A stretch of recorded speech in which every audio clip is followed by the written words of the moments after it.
இந்த வாரம் நமக்கு வருஷத்தின் கடைசி மாதத்தின் முதல் வாரமாகும். முஹர்ரமிலே தொடங்குகிறது இஸ்லாமிய ஆண்டு, துல்ஹஜ்ஜிலே முடிவடைகிறது. எல்லாம் வல்ல இறைவன் துல்ஹஜ் இந்த பிறை பிறக்கிற 10 நாட்களையும் வருஷத்தில் அவனால் சிறப்பாக்கி வைக்கப்பட்ட மகத்தான நாட்களுக்குள் இறைவன் இந்த நாட்களை வைத்திருக்கிறான். நபிகள் நாயகம் ஸல்லல்லாஹு அலைஹி வஸல்லம் அவர்கள் நபியாக அனுப்பப்படுவதற்கு முன்புள்ள காலத்தில் இருந்தே 4 மாதங்கள் மிகவும் மகத்துவத்திற்குரியவை. 4 மாதங்கள் போர் விளக்கம் செய்யப்பட்டவை. அந்த மாதங்களில் போர் செய்ய மாட்டார்கள்.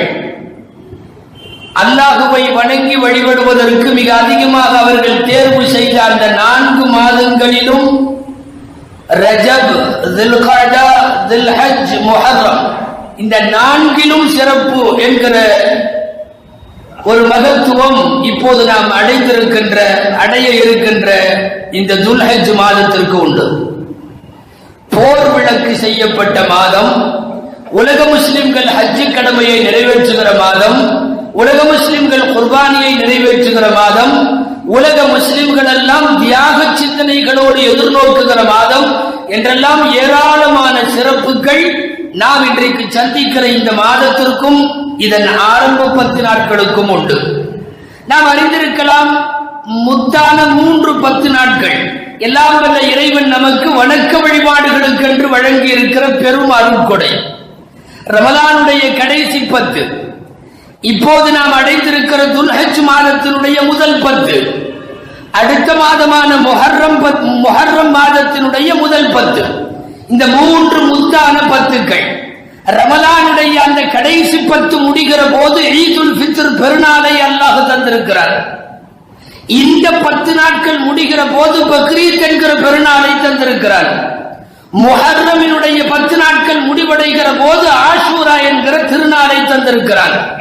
வருஷத்தினுடைய மகத்தான 3 பெருநாட்கள் மிக அற்புதமாக இந்த 10களுக்கு பின்னாலே வடிவமைக்கப்பட்டிருப்பதை பார்க்கிறோம்.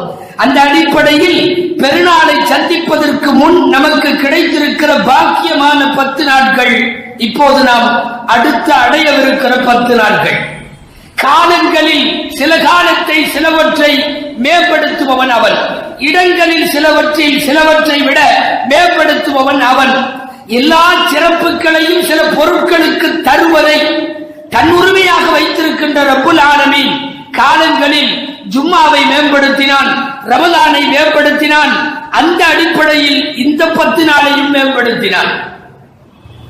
ஸல்லல்லாஹு அலைஹி வஸல்லம் சொல்வார்கள், சய்யிதுல் அய்யாமி யௌமுல் ஜும்ஆ, நாட்களுக்கெல்லாம் தலைவர் ஜும்மாவுடைய நாள்.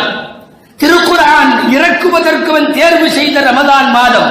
இதுவெல்லாம் மாதங்களில் சில மாதம், வாரத்திலே சில நாட்கள், வருஷத்திலே சில இரவுகள் என்றெல்லாம் பல காலங்களை இறைவன் மேம்படுத்தி வைத்திருப்பதை நாம் புரிந்து கொண்டிருக்கிறோம். அதுபோலத்தான் உலகத்தில் சில இடங்கள், எல்லா இடங்களும் ஒன்று போல் அல்ல.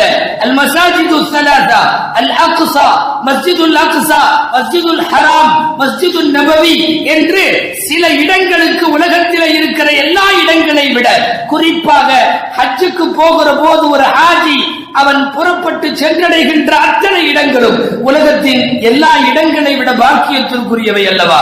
சிலவற்றை இறைவன் மேம்படுத்தி அப்படி வைக்கிறார். இவைகளெல்லாம் இஸ்லாமிய சின்னங்கள். குர்ஆன் சொல்லுகிறது, وَمَن يُعَظِّمْ شَعَائِرَ اللَّهِ فَإِنَّهَا مِن تَقْوَى الْقُلُوبِ, யார் அல்லாஹ்வினுடைய புனித சின்னங்களுக்கு மதிப்பு தருவார்களோ அது உள்ளத்தின் தக்வாவை சார்ந்தது. யார் அல்லாஹ்வின் புனித சின்னங்களுக்கு கண்ணியப்படுத்துவார்களோ அது அல்லாஹ்வினிடத்திலே உள்ளத்தினுடைய தக்வாவை சார்ந்தது. ஷஆயிர் என்கிற அரபி வார்த்தைக்கு புனித சின்னங்கள் என்று பொருள். ஒரு அதிர்ஷ்டமாக அல்லது அல்லாஹ்வினுடைய ஏற்பாடாக திருக்குர்ஆனில் புனித சின்னங்கள் என்று குறிக்கிற ஷஆயிர் என்கிற வார்த்தை 5 இடங்களில் குர்ஆனிலே வருகிறது. 5ம் ஹஜ்ஜினுடைய காட்சிகளுக்குள்ளேயே வருகிறது. 5ம் இந்த துல்ஹஜ்ஜினுடைய அமல்களுக்குள்ளேயே வருகிறது என்பதால் இந்த மாதம் ஷஆயிருல்லாஹ்விலே சேர்ந்தது. அல்லாஹுவால் கண்ணியப்படுத்தப்பட்ட புனித சின்னங்களில் இந்த சின்னம்.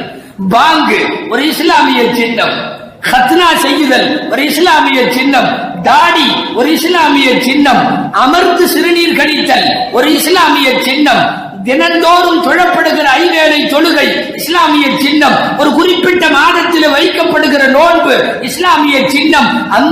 அந்த வரிசையில் உலகம் சங்கமிக்கின்ற ஹஜ்ஜும் ஹஜ் சார்ந்த செயல்பாடுகளும் இஸ்லாமிய சின்னம்.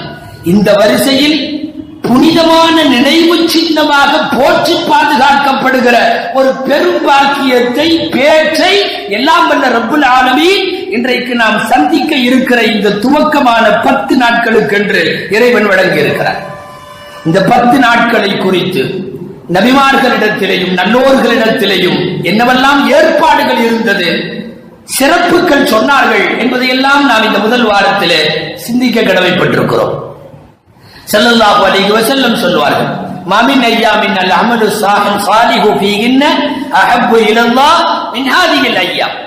அல்லாஹ்விடத்தில் இந்த நாட்களில், இந்த துல்ஹஜ்ஜினுடைய 10 நாட்களில் அமல் செய்வது போல் எந்த அமலும், சாலிஹான் அமல் இப்போது செய்தான் வேறு எந்த அமலும் எப்போதும் சிறப்பிற்குரியதல்ல.